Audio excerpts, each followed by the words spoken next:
그가 나를 데리고 밖으로 나가 북쪽 뜰로 가서 두 방에 이르니 그 두 방의 하나는 골방 앞 뜰을 향하였고 다른 하나는 북쪽 건물을 향하였는데 그 방들의 자리의 길이는 100척이요 너비는 50척이며 금원은 북쪽을 향하였고 그 방 3층에 회랑들이 있는데 한 방의 회랑은 20척 되는 안뜰과 마주대하였고 다른 한 방의 회랑은 바깥뜰 박석 깔린 곳과 마주대하였으며 그 두 방 사이에 통한 길이 있어 너비는 10척이요 길이는 100척이며 그 문들은 북쪽을 향하였으며 그 위층의 방은 가장 좁으니 이는 회랑들로 말미암아 아래층과 가운데 층보다 위층이 더 줄어짐이라. 그 방은 3층인데도 뜰의 기둥 같은 기둥이 없으므로 그 위층이 아래층과 가운데 층보다 더욱 좁아짐이더라. 그 한 방의 바깥담 곧 뜰의 담과 마주대한 담의 길이는 50척이니 바깥뜰로 향한 방의 길이는 50척이며 성전 앞을 향한 방은 100척이며 이 방들 아래에 동쪽에서 들어가는 통행구가 있으니 곧 바깥뜰에서 들어가는 통행구더라.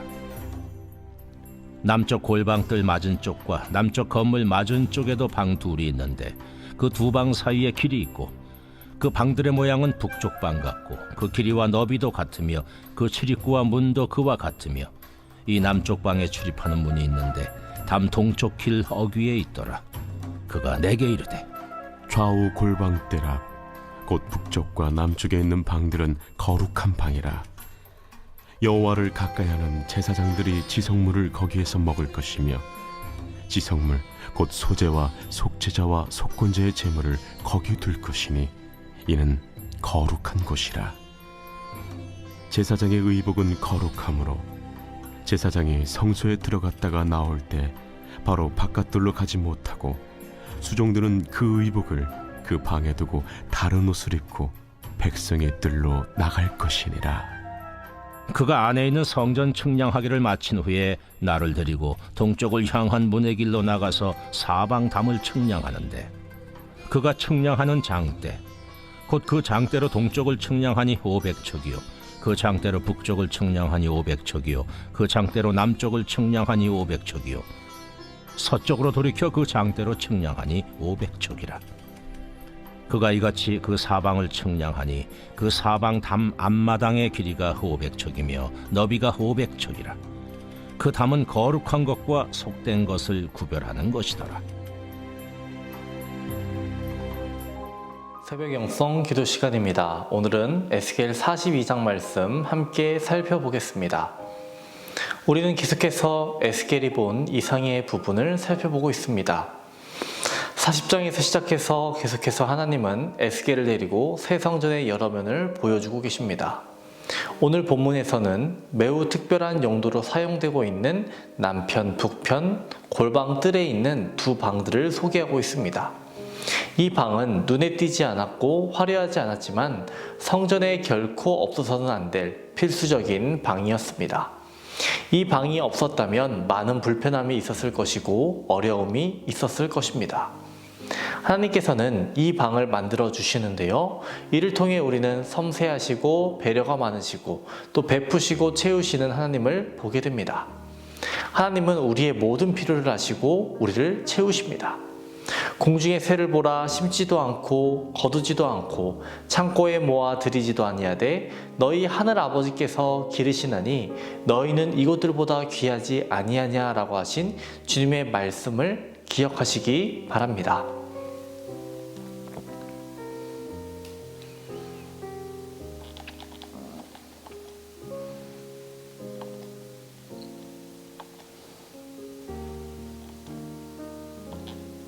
또 너희가 어찌 의복을 위하여 염려하느냐? 들의 백합화가 어떻게 자라는가 생각하여 보라. 수고도 아니하고 길쌈도 아니하느니라. 그러나 내가 너희에게 말하노니 솔로몬의 모든 영광으로도 입은 것이 이 꽃 하나만 갖지 못하였느니라 라는 은혜로운 말씀도 기억하시기 바랍니다. 하나님께서는 공중의 새나 들의 백합화까지도 먹이시고 입히시는 분입니다. 우리 하나님은 우리의 모든 쓸 것을 다 아시며 그 모든 것을 채우시는 은혜로우신 또 풍성하신 하나님 아버지임을 우리는 기억해야 합니다.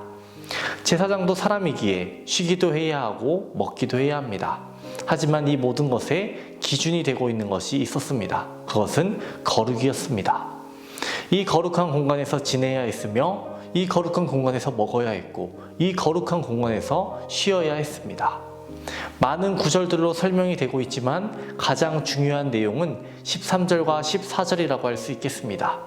13절을 보시면 제사장들의 방 전체를 가리켜 거룩한 방이라고 칭합니다. 뿐만 아니라 제사장들이 지성물, 곧 소제와 속죄제와 속건제의 제물을 가져다가 보관했습니다. 그리고 이어지는 14절을 보시면 제사장의 의복을 가리켜 거룩하다라고 칭하는 내용도 나옵니다.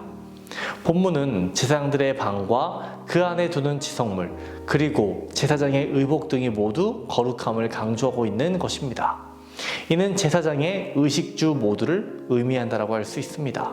제사장은 하나님의 거룩 안에서 살아가야 하는 존재임을 알려주는 것입니다. 그렇다면 제사장은 목회자만을 의미하고 소수의 정해진 사람만을 의미하는 것일까요? 베드로 사도는 베드로전서에서 예수 그리스도를 믿는 이들을 향해서 너희는 택하신 족속이요 왕같은 제사장들이요 거룩한 나라요 그의 소유가 된 백성이라고 말씀했습니다. 예수 그리스도를 믿는 모든 이들은 제사장입니다. 에스겔이 본 제사장들이 사는 공간에서 우리들이 살 수는 없습니다. 하지만 이를 보면서 우리들은 어떤 삶을 살아야 하는지 되새겨보게 됩니다. 우리들의 마음에 이와 같은 공간을 만들어야 할 것이며 우리들의 삶의 현장이 이와 같이 거룩해져야 한다는 것입니다. 앞서 언급했듯이 제사장들이 지냈던 방은 다양한 용도를 가졌습니다. 제사장들이 음식을 먹은 공간이라고 했습니다. 어떤 음식을 먹었겠습니까? 구별된 음식을 먹었습니다. 하나님께서 금하신 것들은 먹지 않았을 겁니다. 또 우리의 몸에 해롭고 정신에 해로운 것들은 먹지 않았을 겁니다. 제사장들의 이 방은 육의 양식을 위한 공간이기도 했겠지만 동시에 영의 양식을 채운 공간이었을 겁니다. 신명기에 이런 말씀이 있죠. 사람이 떡으로만 살 것이 아니라 하나님 말씀으로 살아야 한다라고요. 우리들은 무엇을 먹어야 하겠습니까? 또 이 공간은 제사장들이 성물을 놓는 곳이기도 했습니다.